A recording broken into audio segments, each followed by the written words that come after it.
Welcome back, guys. Today I'm going to be showing you how to transfer money from Western Union to your bank account in 6 simple steps. Step 1. Visit Western Union website or app. Go to the Western Union website or open the Western Union app on your mobile device.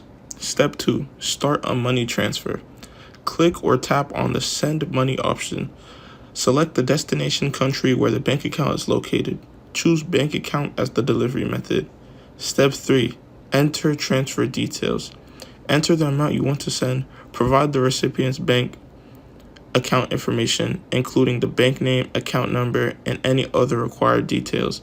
You might also need the recipient's name as it appears on their bank account and possibly their address.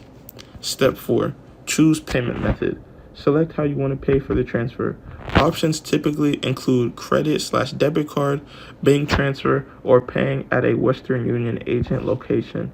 Enter your payment details if paying online or visit a Western Union agent if paying in person.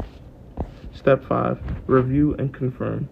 Review the details of your transfer, including any fees that will be applied. Confirm and send the transfer. Step 6. Track the transfer. You could track the status of your transfer using the tracking number provided by the Western Union. Once the transfer is processed, the money will be deposited into the recipient's bank account. This could take a few minutes to several days, depending on the destination country and the bank's processing times.